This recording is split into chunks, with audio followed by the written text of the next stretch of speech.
My name is Amanda Carter, and for the longest time, I thought I had everything.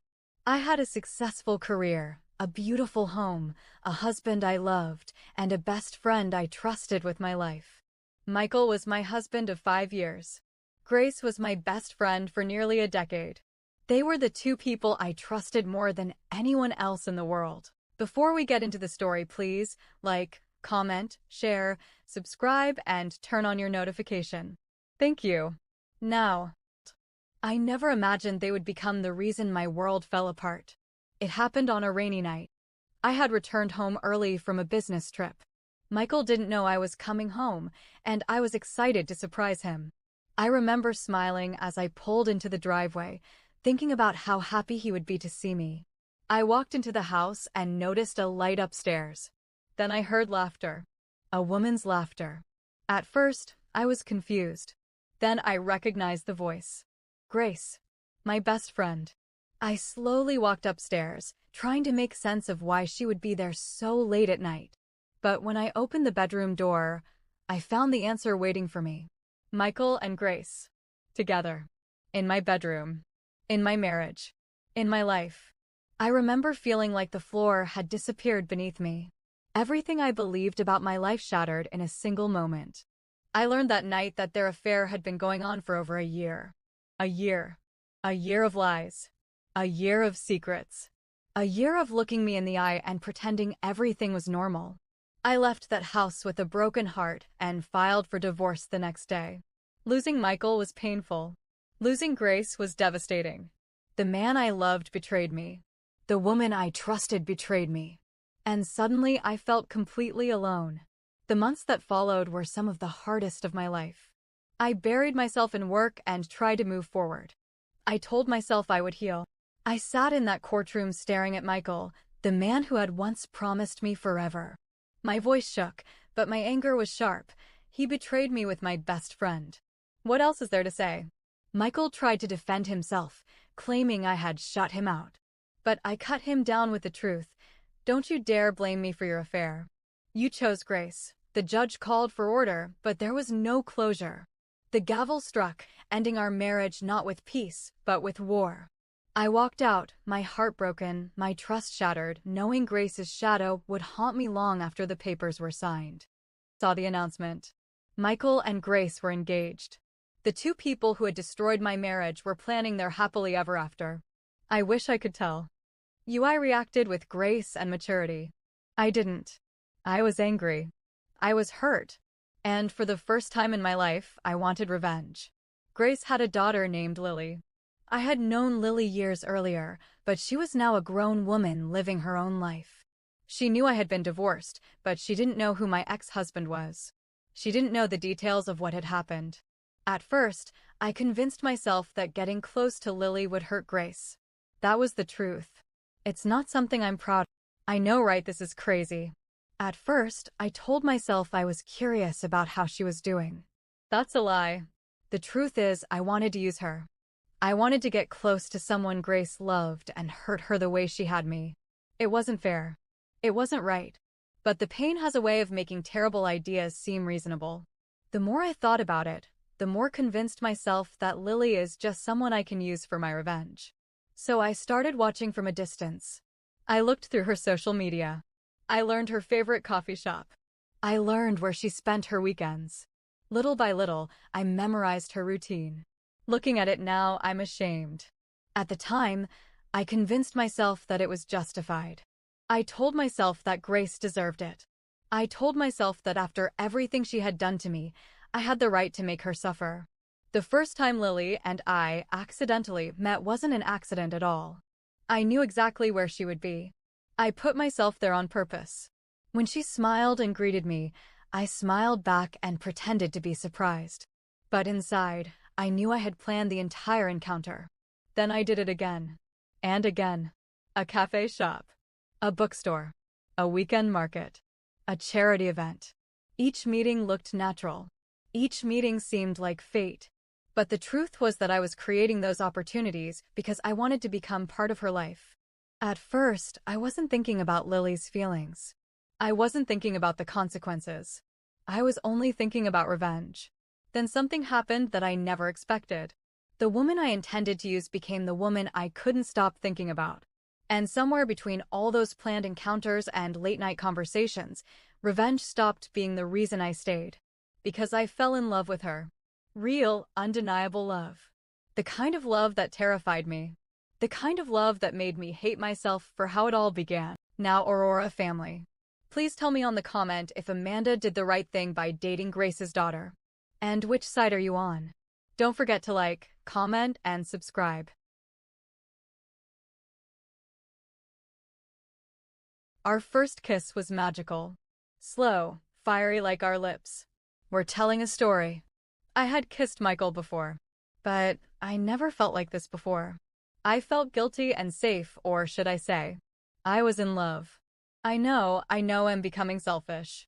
I want the revenge, and also I want Lily's heart, Lily's love, me waking up beside her. I thought Amanda was just a coincidence. At the cafe, at the gallery, at the park, she kept appearing. I told myself it was chance, but deep down, I knew it wasn't. She wasn't just showing up. She was finding me. And every time, I felt drawn to her. Her eyes carried pain, but also warmth. Her laughter made me forget the heaviness I carried. When we finally sat together at the cafe, it felt natural. She smiled, hesitant but genuine, and I felt safe. I didn't know she was hiding secrets. I didn't know she was tied to my mother's happiness in the most devastating way. The week before the wedding. Afternoon light spilled across the table where my mom sat, stirring her cappuccino with a silver spoon. I sat opposite her, phone in hand, smiling without realizing it. Amanda's message glowed on the screen, a simple, thinking of you. It made my heart flutter. Grace, noticing, Lily, you're smiling at your phone again. Who's making you so happy? I froze, cheeks warm, fingers tightening around the phone. I looked up, meeting her curious eyes. Lily, softly, Mom. I met someone. At the cafe. Her face lit up instantly, joy spilling across her features. Grace, that's wonderful. Whoever she is, she must be special. I nodded, forcing a smile, but inside my chest was a storm. She didn't know. She couldn't know. The woman who made me smile at my phone, the one who made me feel alive again, was Amanda, the woman my mother had betrayed. As I sat there, the cafe buzzing around us, I realized the truth was a ticking clock. My mother's happiness and mine were about to collide, and only one would survive the fallout. 2 days later. Amanda told me about her ex she wasn't specific about.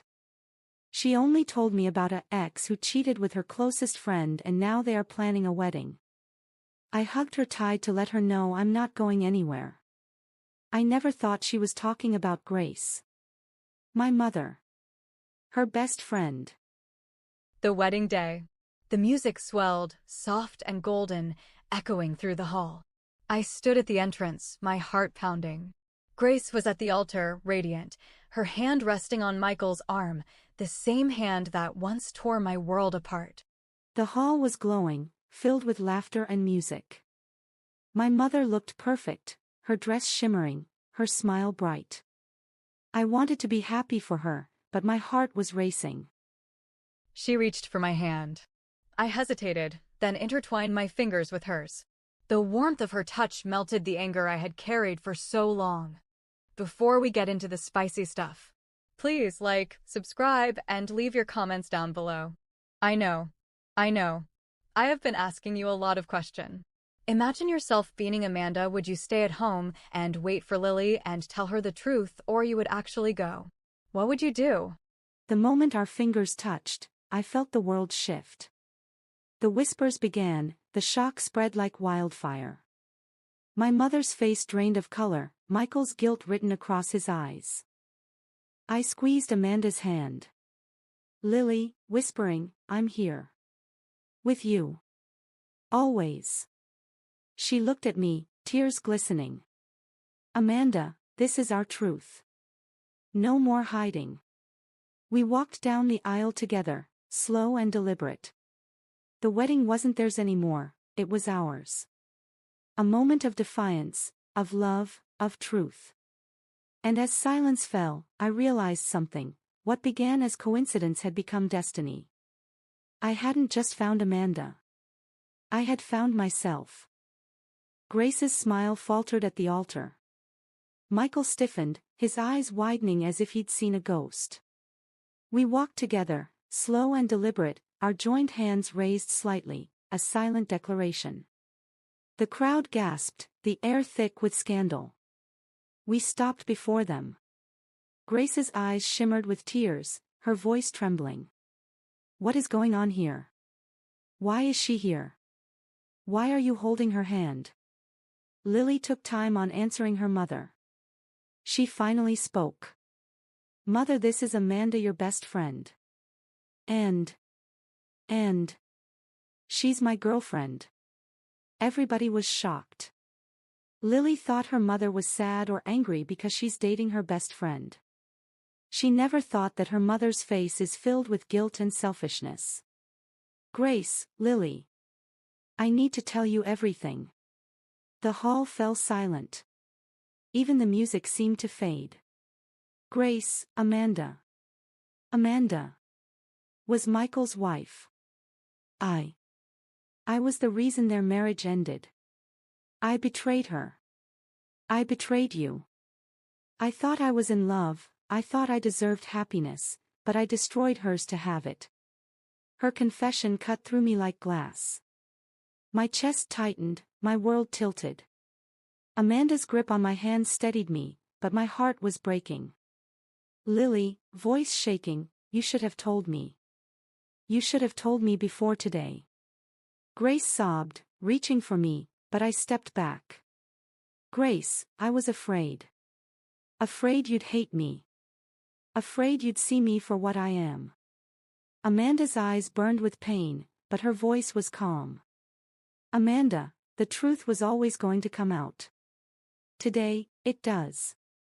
The wedding was no longer a celebration. It had become a reckoning, a collision of betrayal and truth. Lily then turned to Amanda and said, you could told me from the beginning. You lied to my face. You played with my heart like a chess. Did you even love me? Was I a toy to play with? Tell my why. Give me a reason why to not hate. Was thing your plan?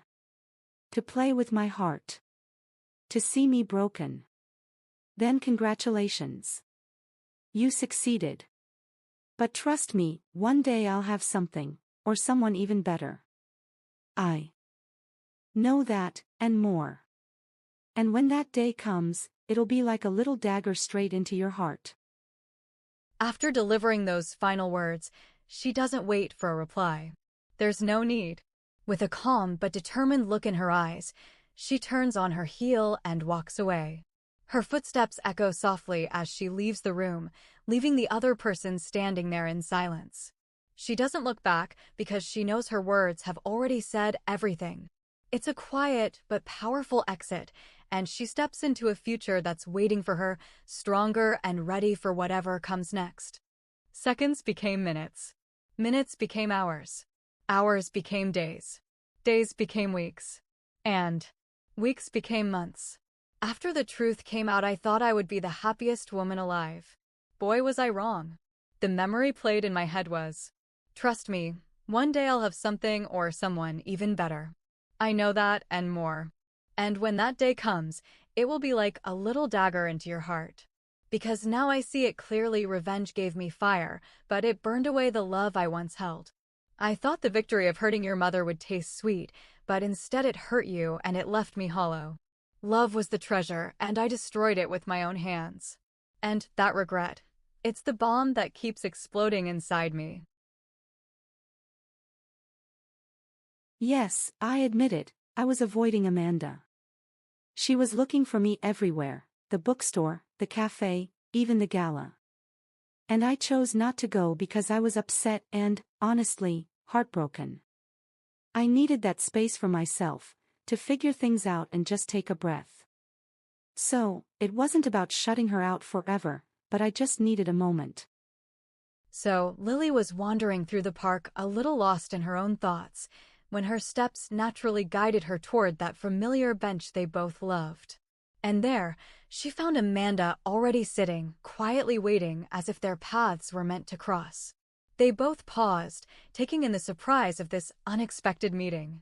Without any need for smiles or laughter, they slipped into a genuine, heartfelt conversation. Lily explained that she needed time to process what she had learned and heard that day. It was a serious, meaningful moment that brought them even closer together. Lily takes a deep breath and calls Amanda, inviting her to the park. When Amanda arrives, there's a quiet moment as they walk side by side under the trees. Lily explains how she felt, why she was avoiding Amanda, and she admits that she was heartbroken. Amanda listens. Amanda opened up about her life, her ex-husband, ex-best friend, work, her feelings, how life was few months ago. Lily listened. And they both realize that their love is still strong. They share those words, I love you, and they promise to move forward together. It's a heartfelt, tender moment that really lets them reconnect. Days later. Guess what, Aurora family? Please guess. Lily met her mother, and she's still the selfish person we all know. We thought she would change, but she didn't. So she is divorcing Michael. No, let me rephrase it. Michael asked for a divorce. Wow, a perfect karma, right?